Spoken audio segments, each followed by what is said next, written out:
Clash of the Titans, AMD versus Intel. Who's going to come on top? And ultimately, when it comes to gaming CPUs, who's best and what should you build with? Hot off the presses, we have the latest i5-13400F CPU from Intel and the brand spanking new Ryzen 7600 from AMD. In this video, we're going to be looking at the gameplay benchmarks to actually see which is the best performing chip, but perhaps more importantly, we're going to be looking at value of the entire platform. So if you're looking to build yourself a brand new gaming PC, you know which one is actually going to be better, and hopefully which one you should be picking up. So stay tuned to learn absolutely everything you need to know after a short word from this video's sponsor. AlphaSync is the place to get the pre-built system of your dreams. Without any knowledge on how to build a PC, AlphaSync gets you top branded components at all budgets, lovingly put together right here in the UK.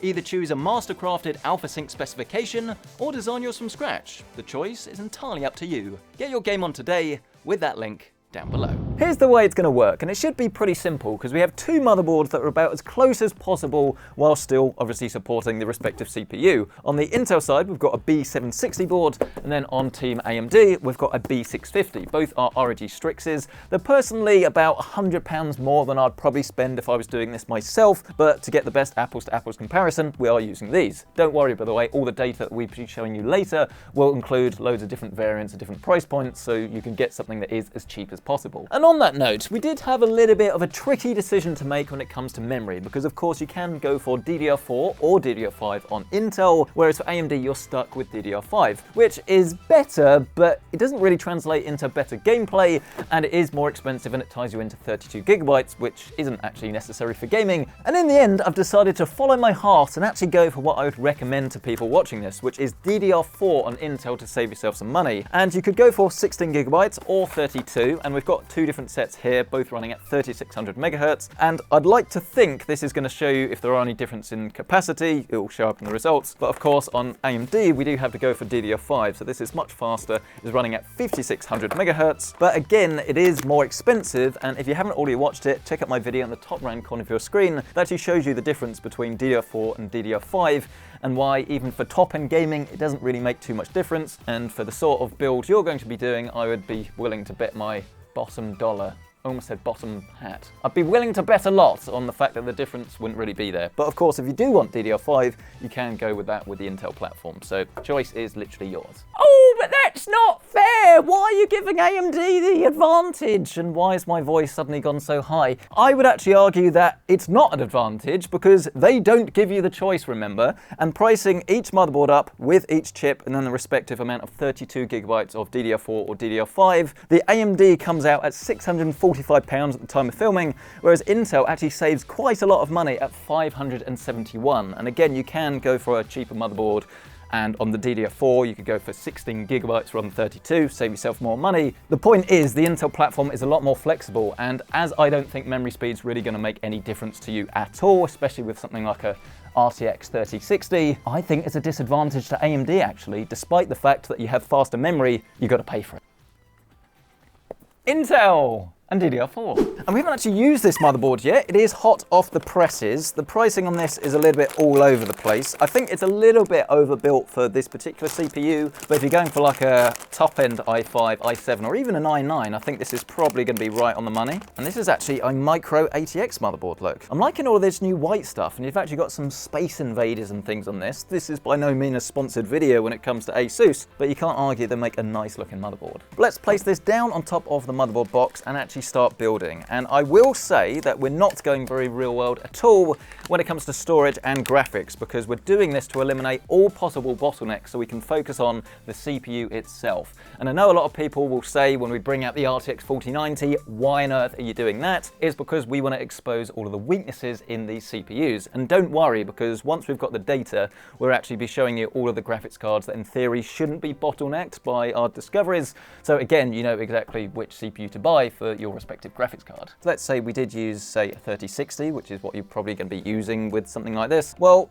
I would bet my hat again that there probably isn't going to be any real differences between the CPUs, so the data would be the same, and you'd know that if you bought a 3060, both of these would be good. Brilliant. Whereas if we test with a high-end graphics card, then you can actually see which graphics cards are going to be affected by the bottlenecks. I mean, it is complicated. You can tell I'm working overtime in there because I'm making mistakes. Well, that's the M.2 in. It's time to insert our i5, right? Well, actually no, because they didn't send me a retail box. They didn't even tell me it was coming. This literally arrived in the post. It wasn't even labeled. I had to write this myself. But let's open up our graphics slot and insert it into place. For our first test, we're going to be using 16 gigabytes of memory. This is from XPG. It's a Spectrix D45G. Again, both sets are going to be 3600 megahertz. This one does actually have RGB, and it's a more budget-friendly kit. Whack that in there.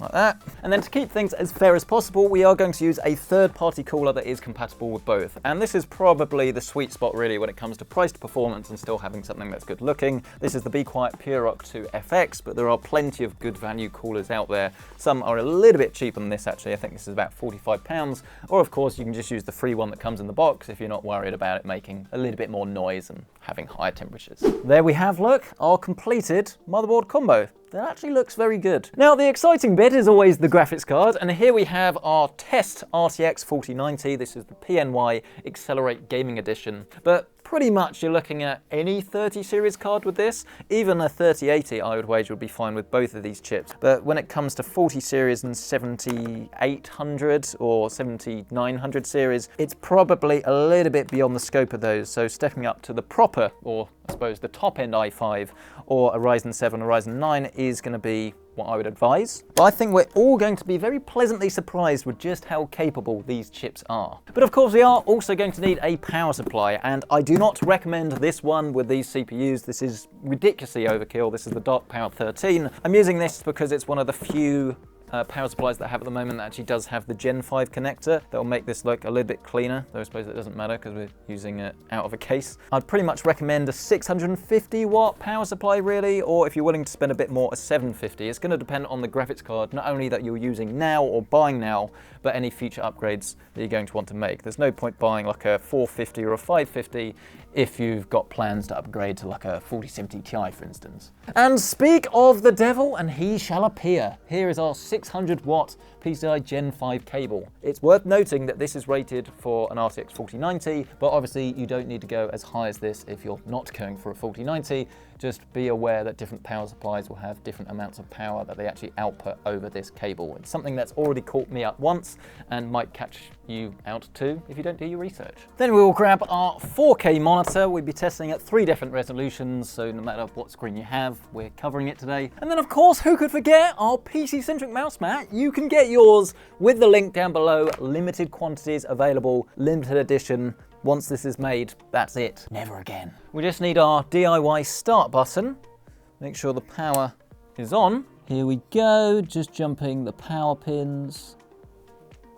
Magical. I do like doing that. It is quite cool, makes you feel really important. So far, so good. New CPU installed. Obviously, if you're rocking an older motherboard, maybe something like a B660 that has USB BIOS flashback, then once you've flashed that, it will support the new CPUs and you can save even more money, which of course isn't something you can do with the Ryzen chip. I'm not going to change any other settings whatsoever other than enabling the XMP or the Expo profile respectively. There are more things you could do, but I want this to be, again, as real world as possible for what most gamers will actually do with their system. Resizable bar will be on both boards though.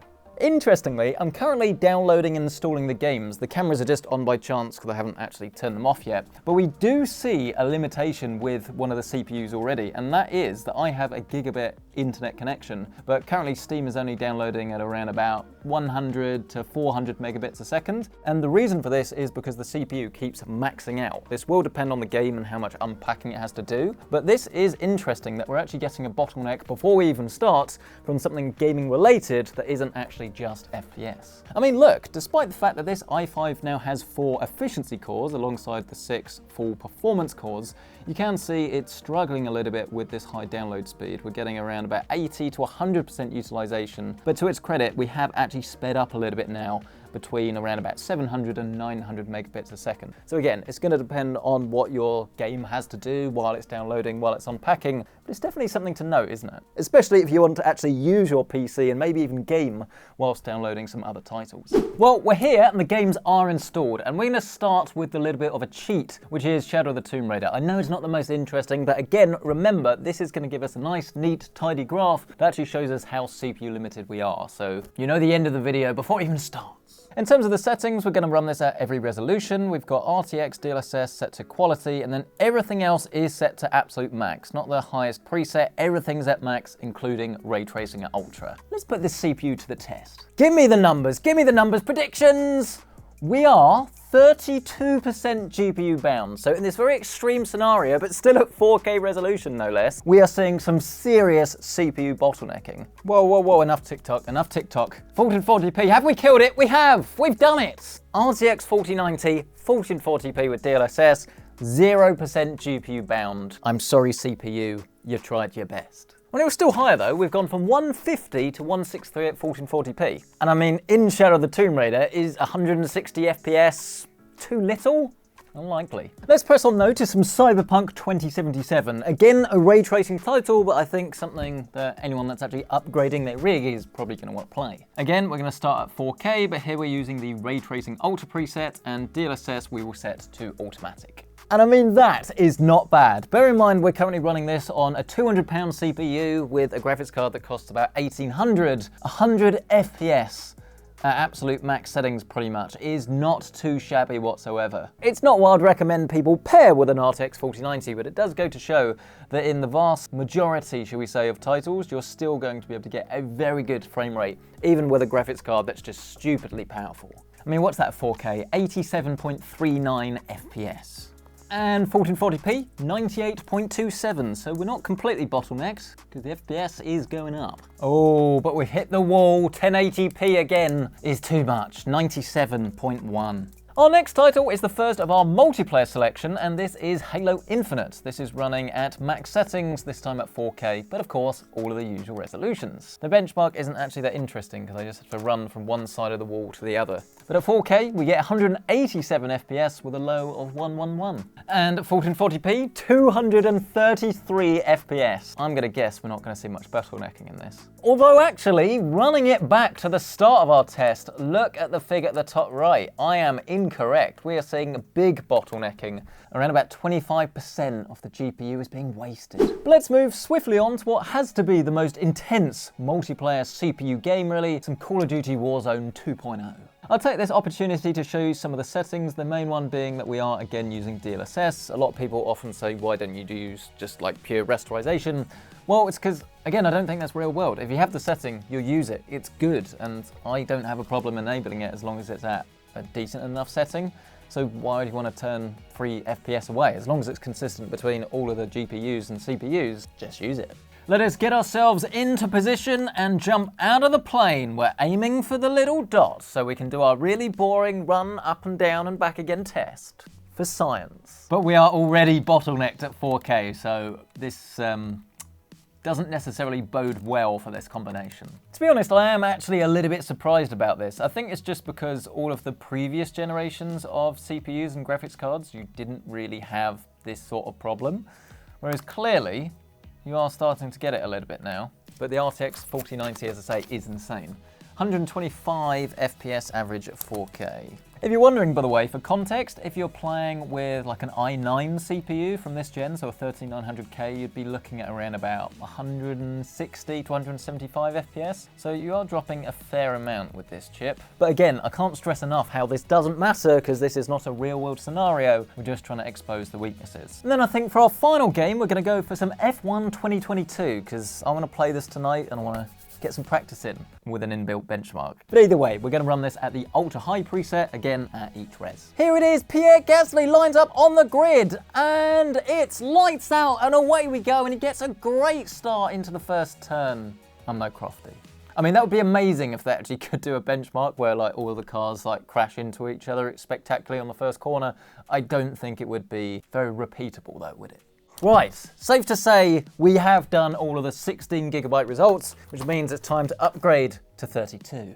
Make sure XMP is enabled so we get the full speed again. And let's go again. Get your predictions in now. Will 32GB of RAM make any difference? Or are we solely CPU limited? My money is on solely CPU limited, but we could be wrong. That's why we're testing. 151. Basically exactly the same. But I think you want to know whether we're going to see a difference in Warzone, and this is a game that is actually very memory dependent, both in terms of speed and capacity.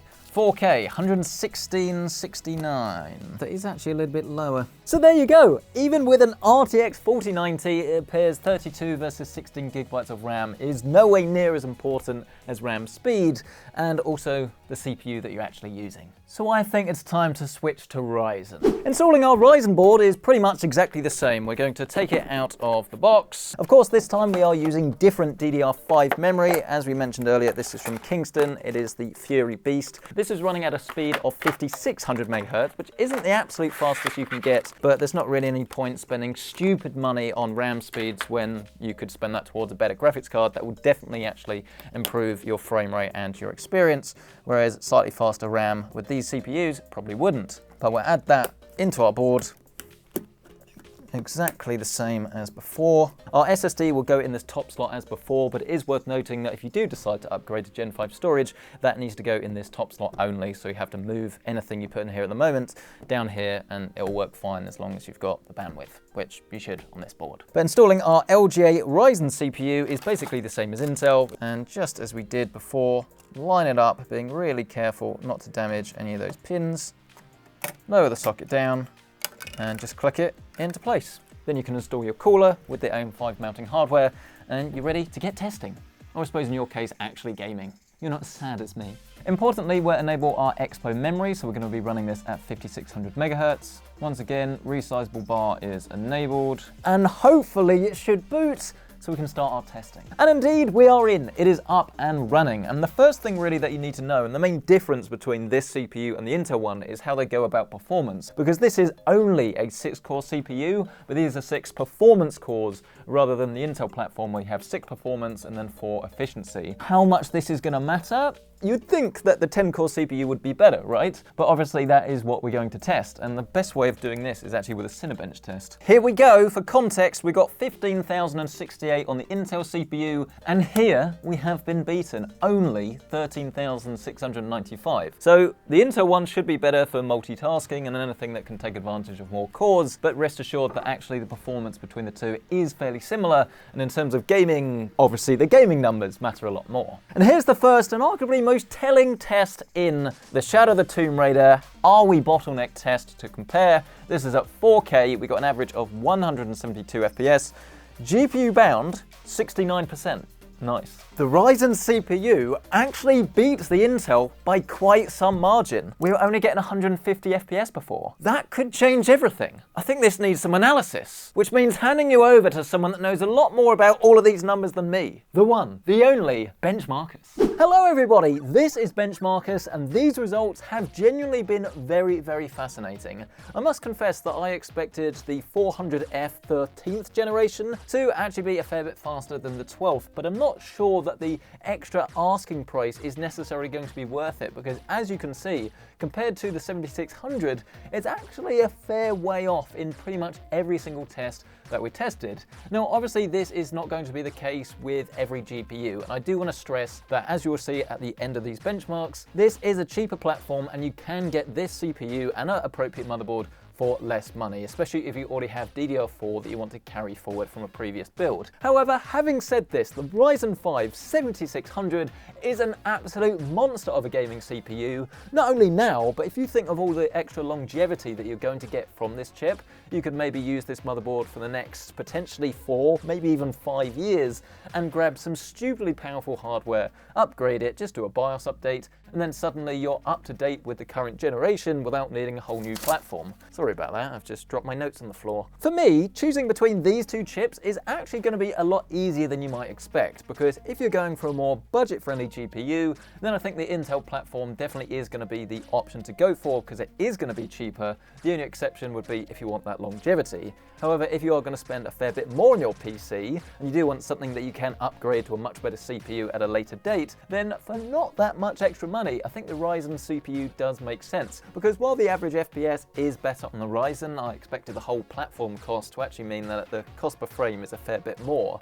But when we actually equalize it, we make it fair with maybe an Asus Prime motherboard, and we take 32 for 32 gigabytes of RAM into account, there's not actually that much difference between the two. So suddenly the idea of this really expensive Ryzen platform is actually starting to become a little bit of an untruth, shall we say. Because yes, you are going to need more money up front, but as I say, if you want that longevity, it is actually now something that's worth considering, rather than a nice to have, but one that probably isn't worth the money. I would also strongly bear in mind the resolution that you're going to be playing at, because if you're playing at 4K, then you probably need to prioritize your graphics more than your CPU. But if you're going to be playing at, like, I don't know, 1080p 360 Hz, then actually you need a very good CPU to be able to keep up with the graphics. So bear all of these in mind, and of course the fact that all of our tests pretty much have been very, very demanding, especially the ones with ray tracing.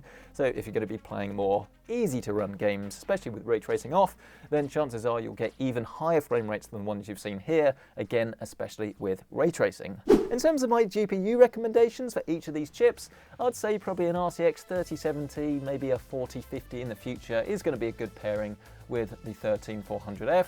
I would strongly recommend that you bump this up to a 13600K if you want to go above this, just because it's not that much more money, and at this level you definitely don't want to risk any CPU bottlenecks. In terms of the Ryzen 7600 though, I think this is actually a little bit more of a difficult one to pair, purely on the fact that it is only a 6-core processor. So I think I'd only recommend this to pure gamers, people that don't want to do loads of different multitasking at the same time. I'm not talking about just alt-tabbing into Chrome, I mean like doing some streaming or maybe some rendering at the same time, that sort of stuff. If you're in this camp, recommend probably a 7600X or maybe a 7900X, but if you are going to go for the 7600, then I'd say probably a 3080, maybe a 3080 Ti is the max I would go. I think a 4060 is probably the max I'd go with a new Nvidia card as well, and of course the equivalent AMD cards when all of those come out. And the reason I say this is just in my recent testing, we actually saw some bottlenecking with a 7700X on the brand new 4070 Ti, so I would say it's worth stepping up to something more expensive if you're going to be buying a graphics card that costs £800. Chances are you know this already, but the good news is if you're watching this video and you're looking for a more entry-level £300–400 graphics card, can't believe I'm saying those are entry level, but here we go, then actually both of these chips should be very, very sufficient, and it's great to see that we can get brilliant CPUs at lower prices. I'd personally go for the Intel if I was looking to save as much money as possible and just have a price tag that is as low as possible, but if I was going for something for me, I probably would actually go for the 7600 with the knowledge that I can upgrade this a little bit later once I get more expensive parts of my PC. Maybe this won't happen, but I can still enjoy those extra minimum frame rates in the meantime. It's a very, very enticing option. Well then, what did you think? What do you make of that? I genuinely was actually expecting the i5 to probably come out on top. Clearly I'm way off the mark, I'm wrong. But in terms of value, the fact that these two are actually pretty much bang on when it comes to cost per frame is fascinating. The main problem, of course, with the Ryzen chip is that it is going to cost you more in the first place. And these are pretty much two chips that are designed to give you a great gaming experience without costing you an arm and a leg. So while the physical price of the chip might be about the same as the Intel, obviously the platform is going to be more expensive. But then that means in terms of longevity, you're clearly on a much better platform for that, because if you're going to upgrade your graphics card and you're going to get a new CPU in maybe a couple of years' time, then on the Ryzen platform, you should be able to upgrade to something a lot more modern, whereas on the Intel platform, you're definitely not stranded, far from it, because you could just buy like a used i7 or i9 CPU that will be a whole lot cheaper and you'll still get an excellent performance upgrade.